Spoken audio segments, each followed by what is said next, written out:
¿Qué tal? Buenas noches, qué bueno que nos recibe en su casa en esta nueva propuesta de diálogo sobre justicia y seguridad. Para mí, por supuesto, es un privilegio que esta casa nos reciba y un privilegio también que un personaje como Sergio Aguayo dialogue con nosotros. Mi querido Sergio, placer compartir la pantalla contigo. Sí, Leonardo, bueno, tal vez algunas aclaraciones de por qué estamos aquí. Leonardo y yo nos conocemos de hace muchos años, pero coincidimos en primer plano de Canal 11 de manera regular y hemos cultivado una amistad muy estrecha, pero además de eso, nos encontramos que a los dos nos apasionan los temas de justicia y seguridad. Por diferentes motivos, cada uno llegó por su lado y pues nos acercamos al canal Justicia TV para proponerles a su director, Ernesto Velázquez, que qué le parecería un programa dedicado solo a justicia y seguridad. A lo mejor vamos a ser a veces repetitivos, pero créanos que es un tema que cubre, que atraviesa nuestras vidas de múltiples maneras, que tiene algunos aspectos humanos, otros muy académicos, en fin. Aquí vamos a hacer un programa para llevar a sus hogares temas de especialistas presentados de una manera, esperamos, clara, amena, directa. Y darle, por supuesto, ese relieve a estos asuntos que tanto nos preocupan y que hay que plantearlos en un contexto, en un contorno más apropiado para también engarzarlos con la discusión nacional. Gratitud, pues, con Ernesto Velázquez, con todo el equipo que nos reciban en esta prestigiosísima casa. Sergio, hoy tendremos un diálogo muy interesante. La segunda parte de este programa es una conversación a fondo. Hablaremos del tema de los desaparecidos. Es una conversación fascinante la que tendremos a continuación, pero antes quisiera poner sobre la mesa un reporte que dio a conocer hace unos días la Coparmex sobre el robo a negocios. 1 de cada 2 en nuestro país, es una auténtica epidemia, ha sido víctima de algún tipo de delito y dice el sindicato patronal que el tema de la extorsión, cobro de piso y todas sus variantes empieza a tener también pues los vicios en una especie de maldición bíblica y piden una política general sobre el particular. ¿Cómo ves el tema, Sergio? Desde varios ángulos. Primero, qué bueno que tocan el tema porque es cada vez más grave. Es uno de los delitos olvidados porque sabemos que existe, lo padecemos de múltiples formas, el derecho de piso famoso o los fraudes inmobiliarios que de repente te encuentras con que tu departamento ya no es tuyo, sino que te lo quitaron por burdas maniobras legales. En ese sentido, que la Coparmex se involucre me parece muy bien porque en ese informe hablan de una cifra negra. La cifra negra es cuando no se denuncian delitos. Entonces, hablan de 83% como cifra negra. Es altísimo. Y tal vez me permito hacer un llamado a la Coparmex. El informe que presentan se basa en los informes que presenta el Sistema Nacional de Seguridad Pública. El Secretariado del Sistema Nacional de Seguridad Pública, que depende de la Secretaría de Seguridad y Protección Ciudadana. Es uno de los pilares, no voy a decir cuántos, uno de los pilares que tiene el gobierno federal para alimentarnos de información. El otro es el INEGI. Mi comentario, Benny, ¿por qué la Coparmex no ordena estudios propios para poder contrastar lo que nos está entregando el gobierno? Claro. ¿Por qué tenemos que creer? Yo creo en las cifras, son serios, pero un complemento, ¿no? Complemento. Claro. Levantan una encuesta, ¿no? Y de esa se deriva eso de 1 de cada 2 son objeto en este caso, algún tipo de delito. También habían investigado el fraude interno. Pero a mí me preocupa mucho, Sergio, este asunto de que el derecho de piso, la extorsión se hayan convertido ya en una normalidad en este país. Y tiene que ver con una debilidad institucional muy clara. Hace algunos meses, el auditorio seguramente lo recuerda, matan a Hipólito Mora en una parte de Michoacán, y el argumento es, él dejó en el documento póstumo que los que se dedican a extorsionar, a los que producen limón y a todo lo demás, lo hacen de manera cotidiana. Y la respuesta del gobernador Sergio fue, yo no lo puedo proteger en tierra caliente.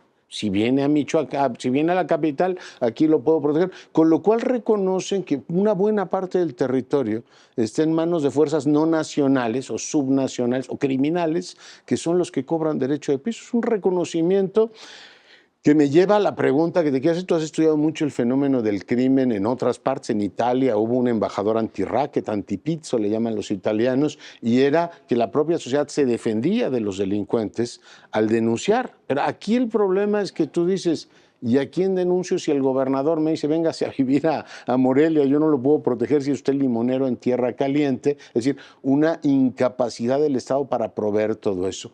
Y Coparmex propone, aquí te formulo la pregunta, la denuncia anónima. Yo me pregunto si en una situación tan anómica, donde no tienes una autoridad que garantice el orden, tiene sentido pensar en la denuncia anónima, Sergio. Serviría para reducir la cifra negra, pero me convence más el movimiento siciliano contra la mafia, porque lo que ellos hicieron fue crear islotes de paz a partir de diferentes piezas de un tejido antimafia.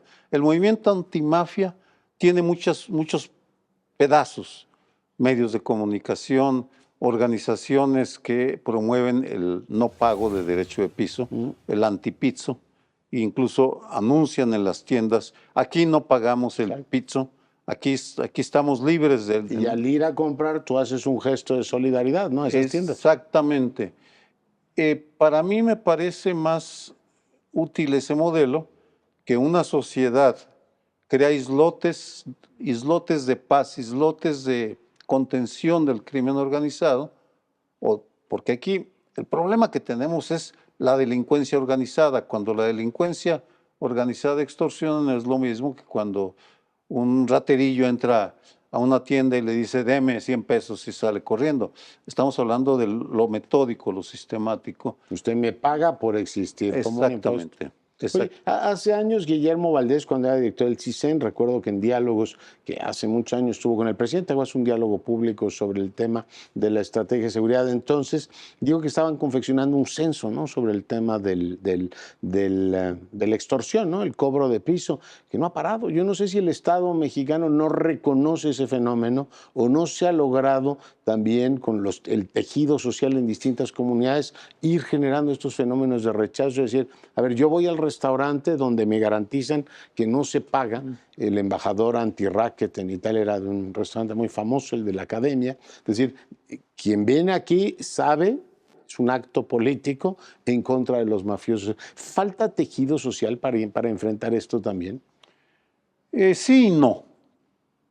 En Monterrey, por ejemplo, hay un movimiento, se llama Hagámoslo Bien, inspirado, por cierto, en el movimiento antimafia, que creció exponencialmente a raíz de que empresarios, universidades, medios de comunicación, ONGs, iglesias, se unieron para crear islas de protección o islas inmunes o relativamente inmunes al crimen organizado.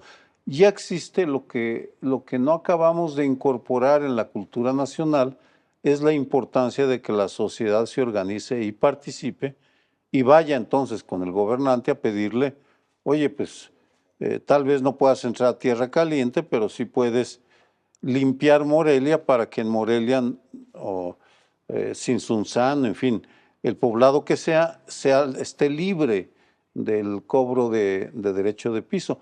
Eso sí es posible, pero desafortunadamente no está generalizado por el síndrome que tienen nuestros gobernantes de presentar una realidad, demostrar que ellos sí están controlando el crimen organizado cuando son excepción los gobernantes que sí tienen políticas adecuadas. La mayoría no saben qué hacer. Pues ahí está el tema, y sí, si una de cada dos empresas reporta esto, tenemos un problema muy serio.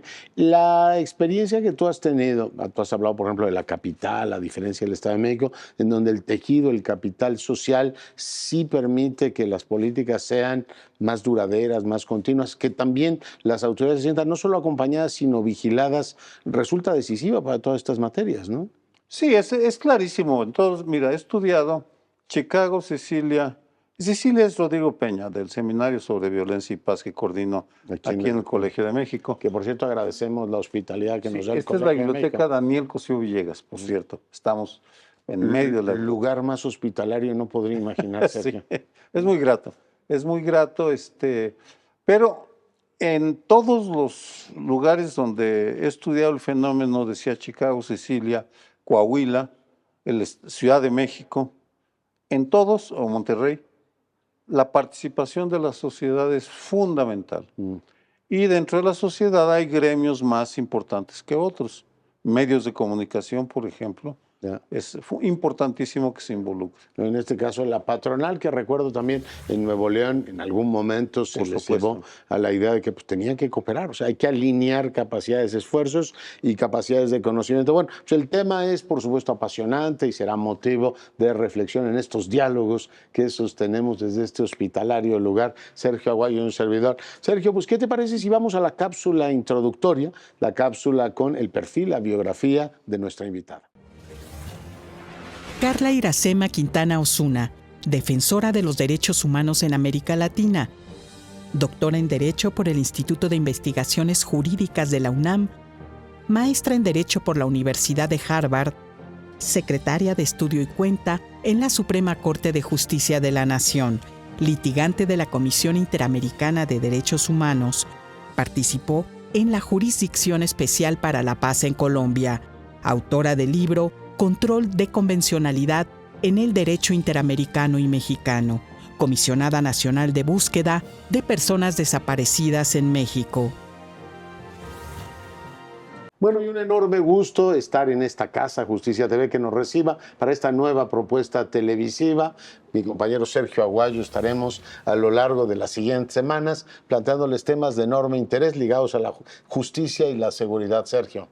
Leonardo, quisiera empezar recordando una efemérides. En agosto del 78, 84 mujeres y 4 hombres, solamente 4 hombres, sorprendieron a los sacerdotes de la Catedral Metropolitana y al país porque iniciaron una huelga de hambre para encontrar a sus desaparecidos durante la Guerra Sucia. Ese día entró el tema al debate nacional y no ha salido. Y el día de hoy nos acompaña la doctora Carla Quintana. Ella estuvo a cargo de una oficina muy importante, muy importante, que se dedicó a levantar un censo sobre los y las desaparecidas en este país. Ya lo iremos comentando, entre otros temas. Pero pues, Carla, bienvenida, y empiezo preguntándote en el Colegio de México, cuando entras al cargo, ¿por qué pusiste tanto énfasis en el registro? Porque vamos, yo te asocio con el registro, ha sido tu obsesión durante los últimos 4 años. Bueno, yo creo que contar con información, Sergio, Leonardo, en una institución que busca verdad es un pilar fundamental. Primero tenemos que saber a quién buscamos, ¿no? Cuando se crea la Comisión Nacional de Búsqueda por ley a finales de 2017, teníamos un estimado, se hablaba de entre 30, 40 mil, primero se decían 20 mil, y se hablaba de cifras.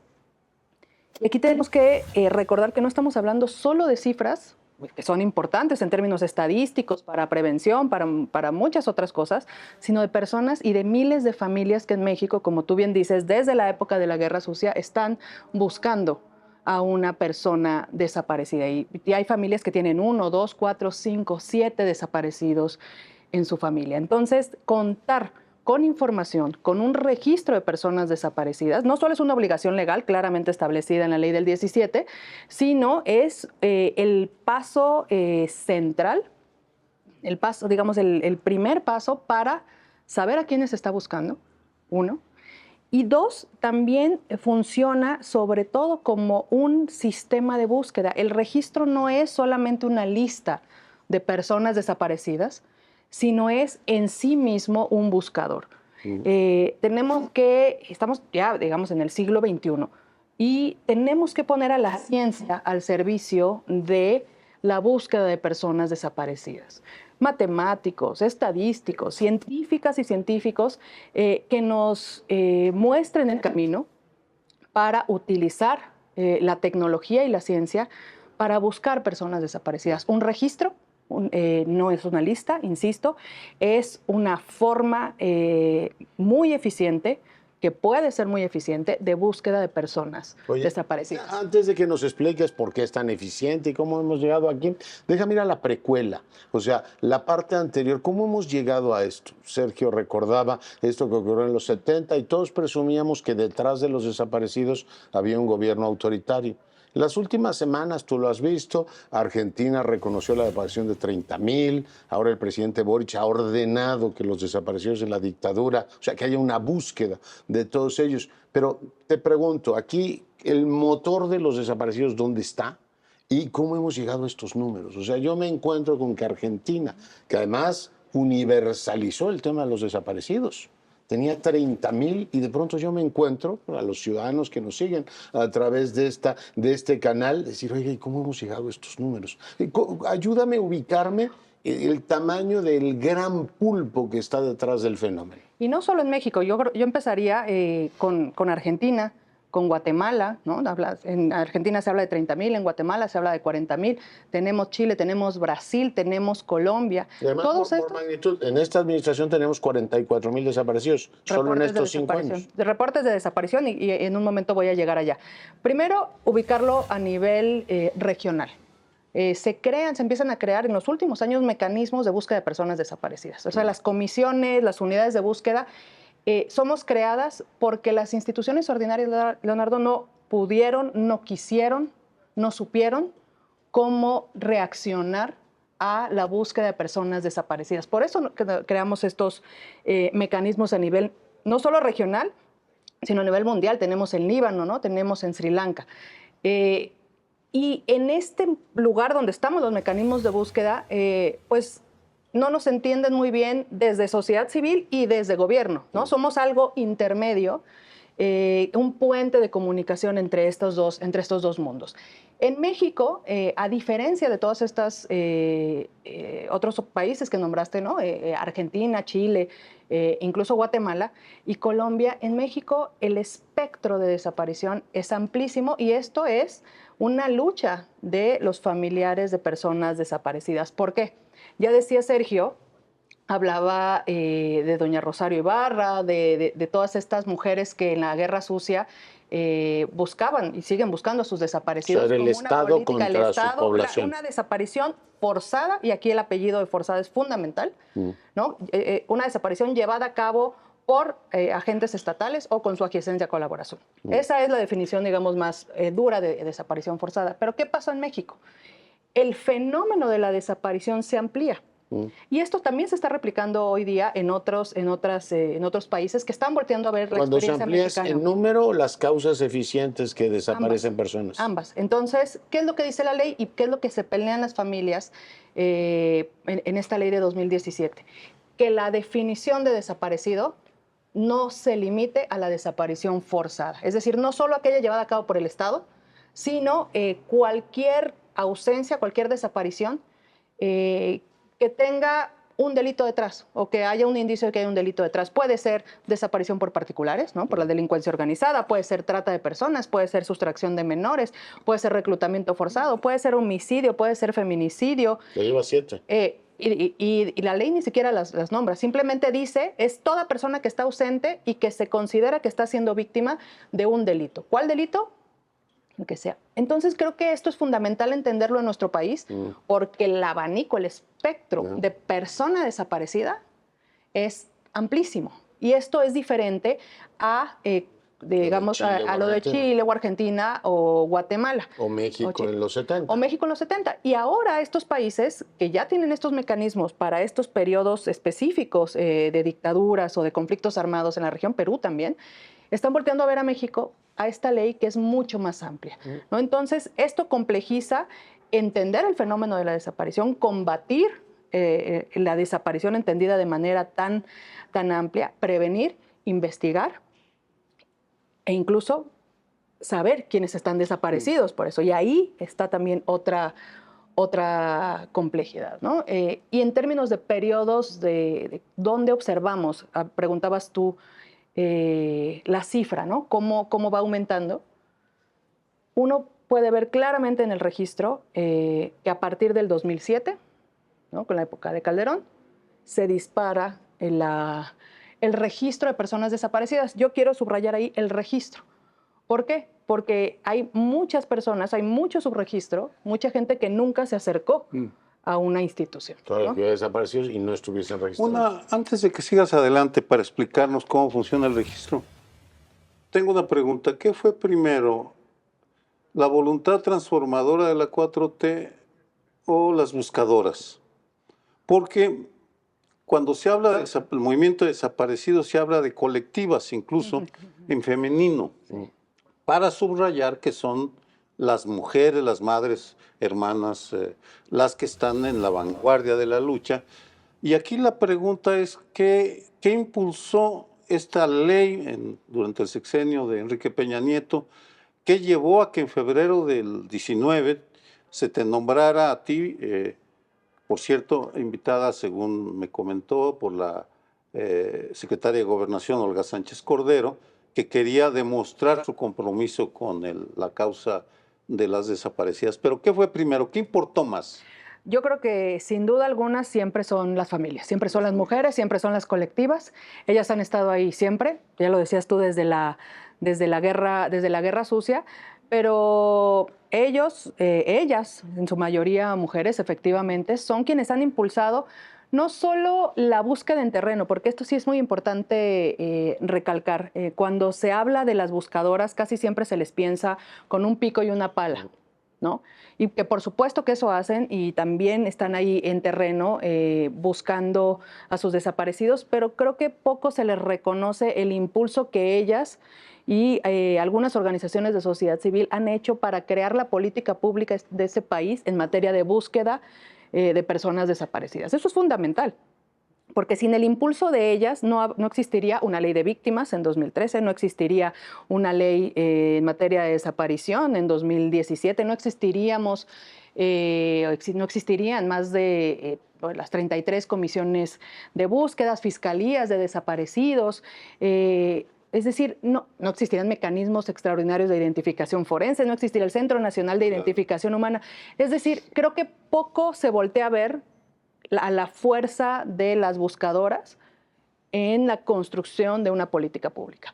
Es fundamental, ellas estuvieron ahí empujando siempre, pero, y aquí yo sí quiero subrayar, creo que la voluntad política que se mostró desde diciembre de 2018 en una audiencia pública ante la Comisión Interamericana, donde en ese momento yo estaba como asesora jurídica federal de la Comisión de Víctimas, se presentó un caso de desaparición forzada ante la Comisión frente al Estado mexicano. Y el Estado mexicano recién, digamos, con un nuevo gobierno de apenas 3 días había asumido el presidente López Obrador, reconoce ante la Comisión Interamericana algo que nunca se había reconocido por el Estado mexicano, que es que existe una crisis de desaparición y que existe una crisis forense.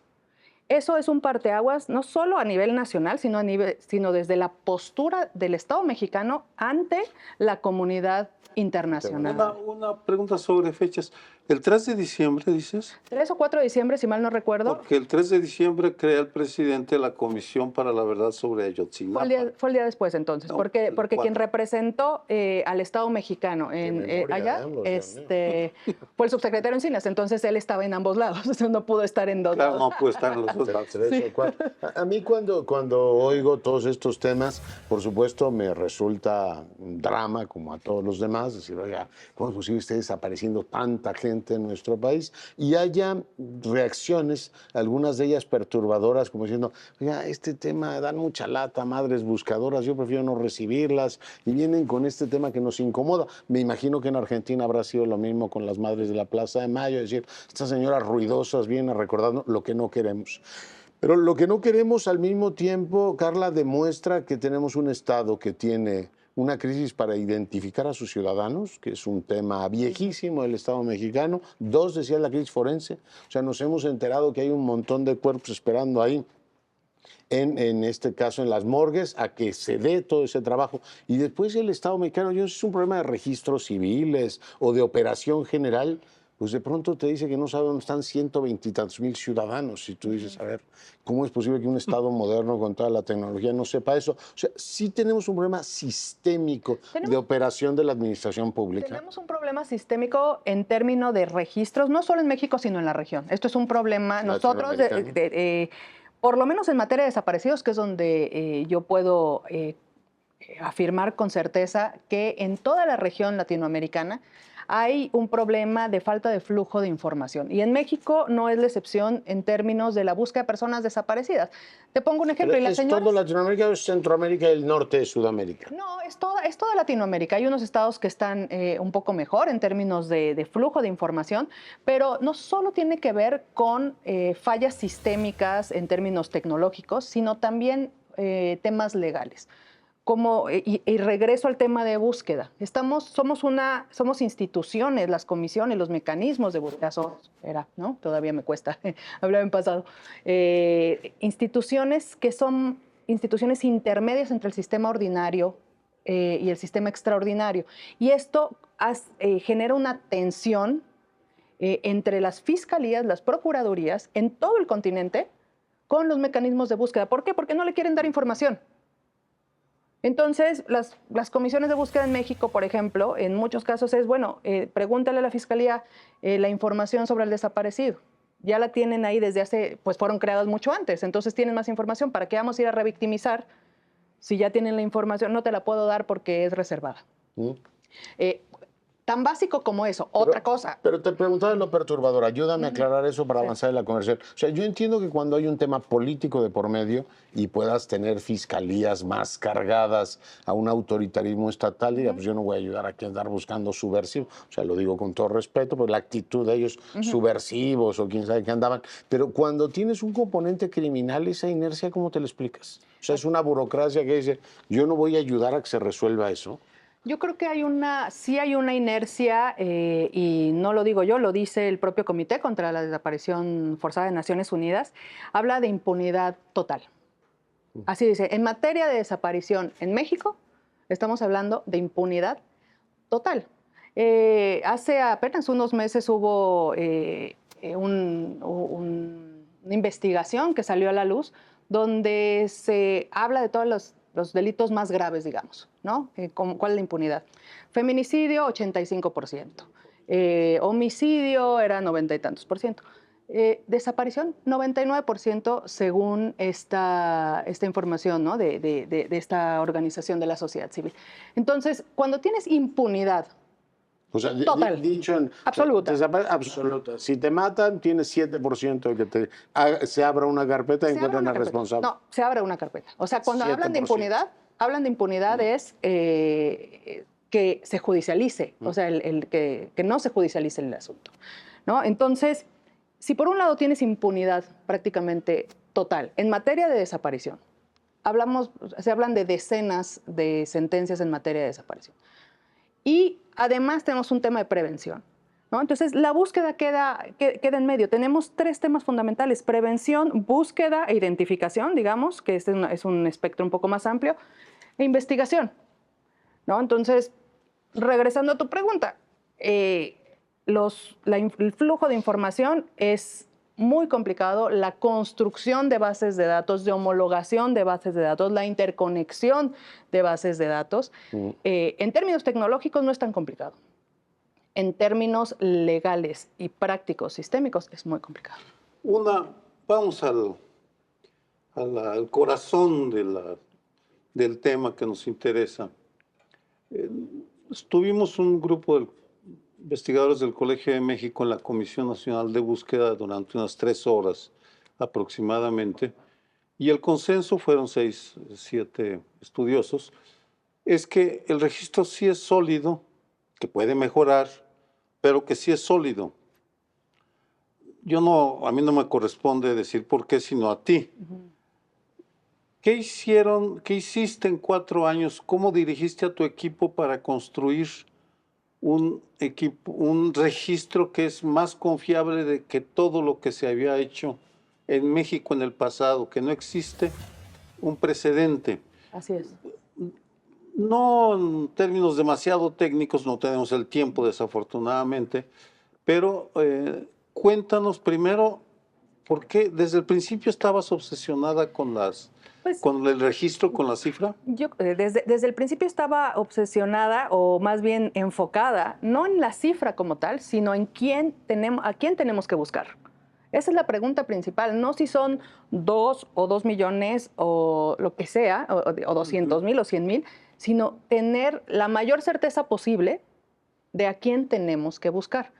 Y cuando recibimos la Comisión Nacional, digamos, hubo un primer mandato de un comisionado ahí por un año aproximadamente, recibimos un registro que ya venía de otras secretarías, digamos, que se habían juntado, de Gobernación, de Secretaría de Seguridad. Había, yo decía hace rato, un aproximado, ¿no? Se hablaba entre primero 20, luego 30, luego 40,000. Entonces, cuando se habla con tan poca certeza de una cifra, la pregunta es ¿por qué? Quiere decir que no tenemos un sistema único donde esté toda esta información. Entonces, la primera pregunta que nos hacemos cuando llegamos a la Comisión Nacional es ¿dónde está el registro? ¿Qué es el registro?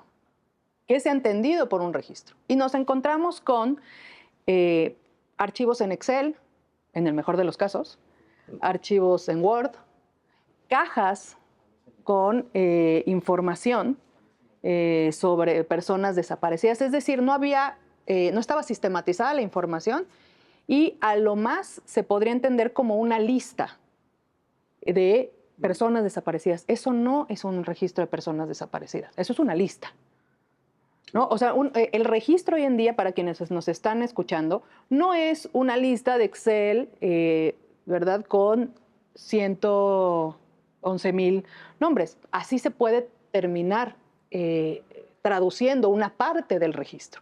Pero el registro es un sistema. ¿Y qué hicimos desde que llegamos? Crear un sistema, le llaman los técnicos un ecosistema, donde tengamos la certeza de la información que estamos recibiendo.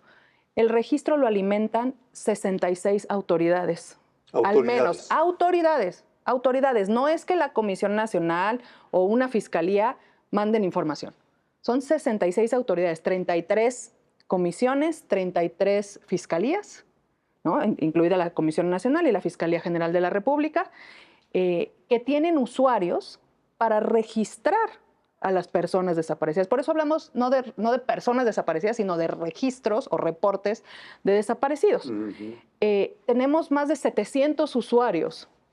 Es decir, no es solamente que la Fiscalía de San Luis Potosí manda una información, es el funcionario con nombre y apellido, con una firma electrónica del SAT, que envía información. Firma electrónica. Firma electrónica. Hay trazabilidad absoluta de quién, cuándo y desde dónde, desde qué estado de la República y desde qué institución se envía la información. Esto le da certeza, un grado de certeza fuerte al registro que no tienen la mayoría de los registros en este país. Eso está blindado. Exacto, digamos. no es un correo electrónico que te dice, ahí te mando 20, mételos, ¿no? Mételos a tu lista. No, cada uno de los registros tiene una trazabilidad.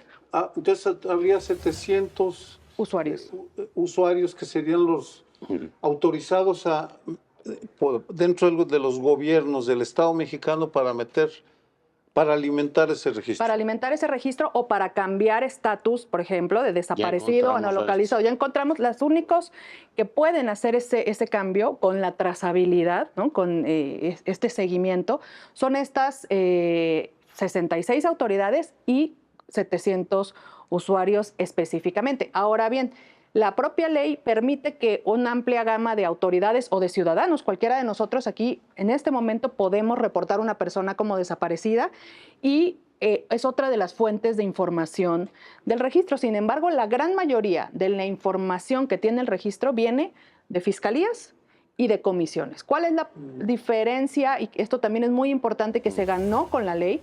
Es que, pues evidentemente, las fiscalías van a reportar las que tienen denuncia, ¿no?, las denuncias que ellos han recibido. Pero en el caso de las comisiones, y esto es fundamental, puede... Las comisiones de los estados. Las comisiones de búsqueda de los estados, las 32 estatales más la nacional, pueden reportar una desaparición sin necesidad de que exista una denuncia. Sí. Esto es muy importante.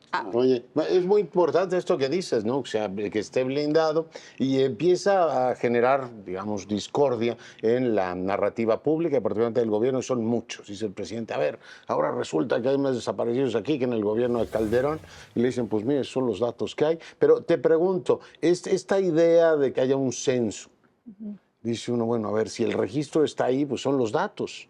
Pero como decía Lomnitz, creo que tiene toda la razón. Parece que al gobierno le preocupa mucho que haya de más en el registro, pero podría ocurrirle que con el censo encontraran subrepresentación en el registro. Dicen, no son 111,000, son a lo mejor mucho más. Es decir, ten cuidado con lo que mides porque puedes tener bastante más de los que tendrías, ¿no? A ver, yo empezaría reiterando algo que yo he dicho varias veces. El registro de personas desaparecidas es un acercamiento a la realidad, el mejor acercamiento que ha tenido, creo yo, el Estado mexicano a saber qué es lo que está pasando.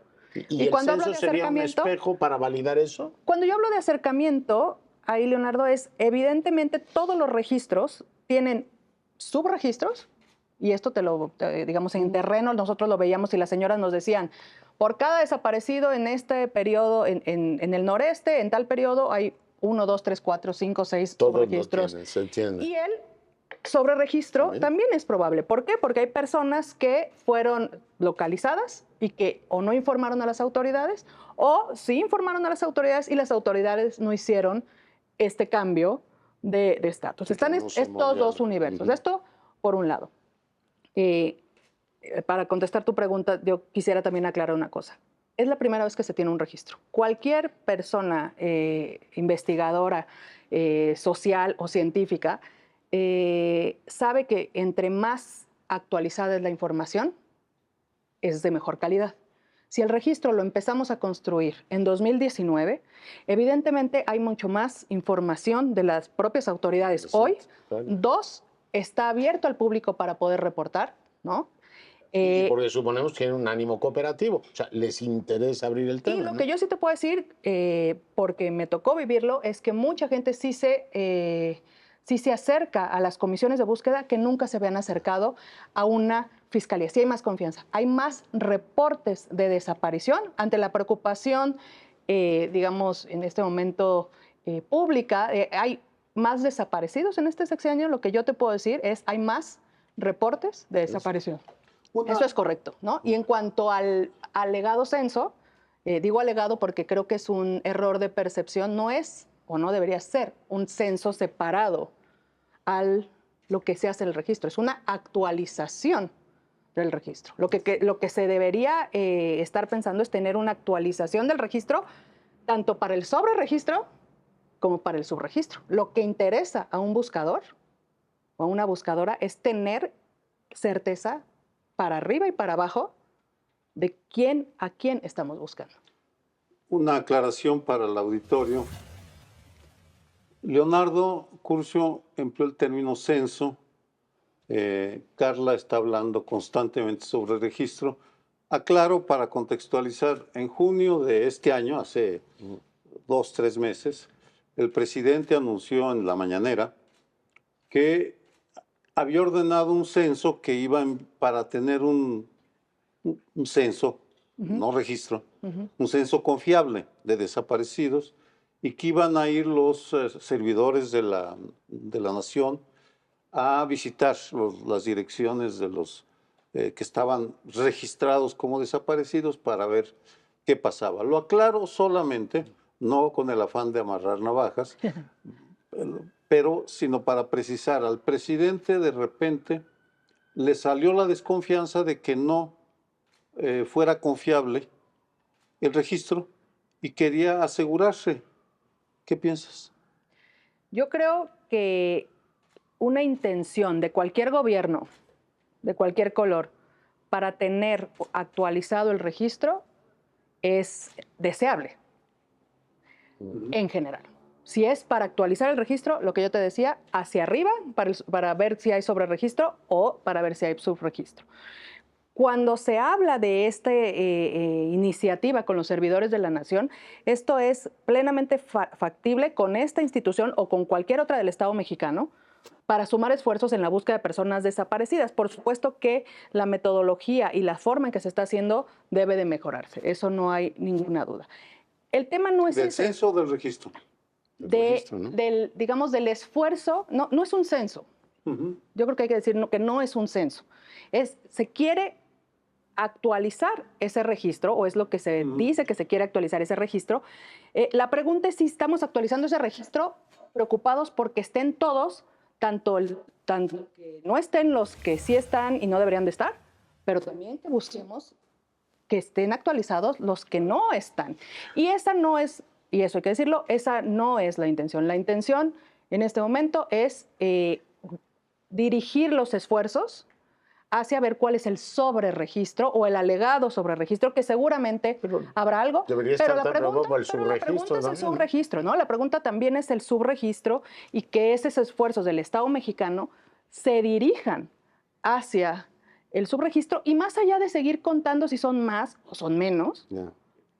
la pregunta es qué estamos haciendo en prevención, en investigación y para encontrarlos y para identificarlos. Está muy bien que tú lo digas, porque además eres una científica que está muy bien con pulsar y verificar y todo impulso por darle más certeza a los instrumentos es digno de aplauso. Pero a mí me preocupa que teniendo impunidad total, el presidente está preocupado por decir, este registro que funciona, audítenmelo, decir, oiga, échale un vistazo a su fiscalía y a todas las de los estados y verá que tiene impunidad. Ahí sí está perfecto y probado, ahí sí no hay ni subrepresentación ni sobre, pero todo el esfuerzo está, digamos, volcado ahí. Lo que me inquieta, y te pido tu reacción sobre el particular, es que el problema de los desaparecidos en nuestro país tiende a politizarse en esta pues, lógica polarizadora que tenemos de los buenos y los malos. Si estás a favor o en contra del gobierno, decir, oiga, ¿qué tendrá que ver estar a favor o en contra de un gobierno o por quién vas a votar el año próximo? Con decir, tenemos un problemón que me sigo preguntando, Carla, Sergio, ¿por qué no es el tema más importante de discusión de este país? Casi en cualquier país normal decir impunidad total en desaparecer, decir, oiga, no hablemos de otra cosa, primero arreglemos eso y después todo lo demás. O sea, este tema de la hiperpolitización. No solo la hiperpolitización digamos, del tema de desaparición con cualquier color de cualquier gobierno. ¿No? Porque, a ver, esto estamos hablando de 2007, quitando el periodo de la Guerra Sucia, que creo que se cuece aparte en términos de análisis, 2007 a la actualidad, 23, 24. tenemos la gran mayoría, más del 90% de los desaparecidos, ¿no? De 2007 para acá. Entonces, no es un tema de un partido, no es un tema de un color, no es un tema del gobierno federal, es un drama nacional, es un asunto de Estado. Y creo que eso nos cuesta trabajo entenderlo como autoridades en general, es un asunto de Estado, pero también como sociedad, Leonardo.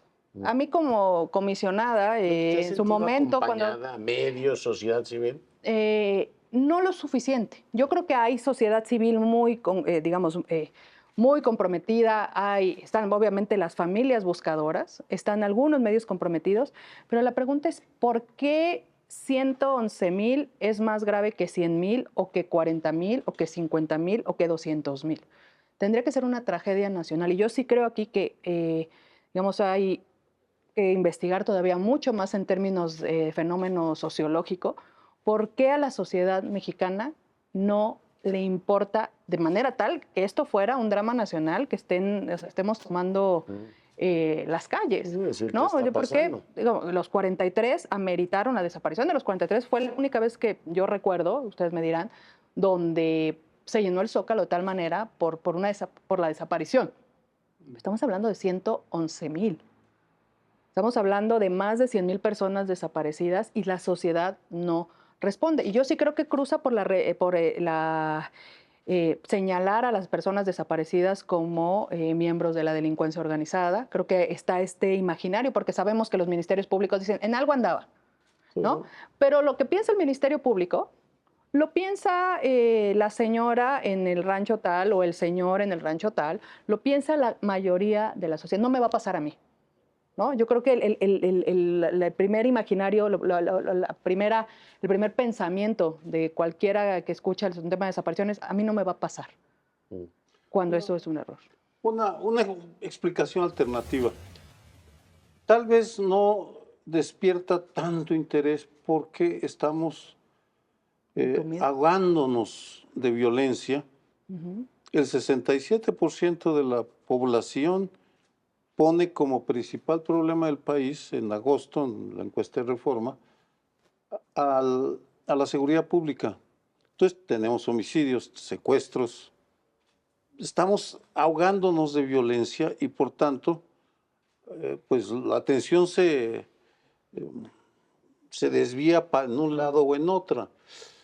Tal vez, y aquí lanzo una hipótesis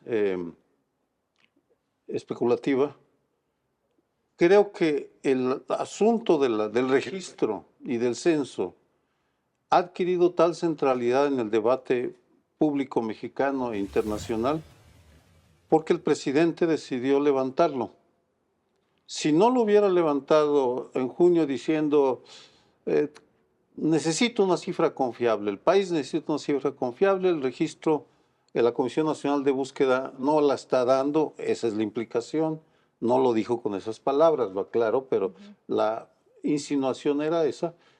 Entonces súbitamente estamos discutiendo la calidad del registro, la calidad del censo o de lo que se está haciendo.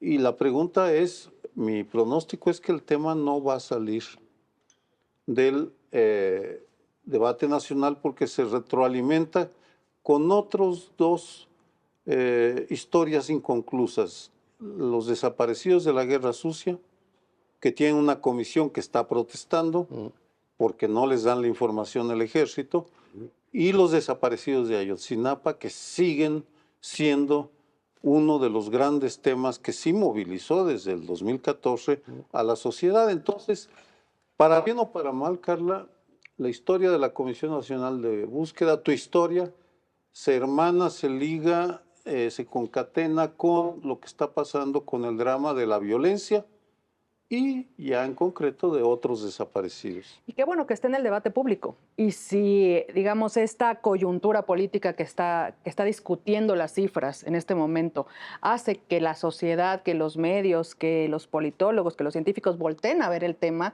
y se involucren más, creo que es algo positivo en la balanza para la búsqueda de personas desaparecidas. Pero no solo para la búsqueda, insisto, si no hablamos de prevención, de identificación, que también es algo que en otra oportunidad podemos hablar que se impulsó desde la Comisión Nacional, la identificación forense con enfoque masivo, en términos de la violencia masiva que hay en este país, y también la investigación. O sea, creo que si no entendemos la desaparición de manera transversal por estos puntos, la búsqueda pues va a quedar aislada y la discusión va a ser si son 1000 más o 1000 menos, que no son cifras, son personas y son familias que no tienen todavía una respuesta del Estado mexicano. Y eso es lo que tendríamos, a donde nos tendríamos que estar enfocando. Y más allá del debate político, porque el presidente llamó falsarios a los que defendían esa tesis, que fíjense,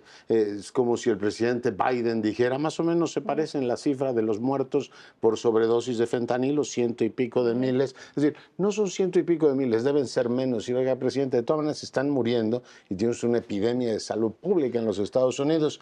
A mí eso sí me preocupa mucho y ojalá haya un mayor acompañamiento de la academia y de los medios, porque es decir, oiga, esto no es un tema de partidos, estamos hablando de un drama nacional que requiere, por supuesto, un enfoque de Estado y un enfoque donde la digamos, comunidad acompañe el tema, ¿no? De tal manera que no se vaya a las campañas políticas. Si le crees al presidente, entonces son menos desaparecidos. Ahí está el problema latiendo en el corazón nacional. Y yo te agradezco mucho. Por supuesto que hayas venido el día de hoy y nos hayas, imposible empezar un programa, o sea, imposible mejorar la calidad de la invitada para empezar un programa. Te agradezco mucho que hayas venido, Carla. Muchas gracias. Muchas gracias. Mi querido Sergio, nos vemos aquí la semana próxima. Nos vemos aquí.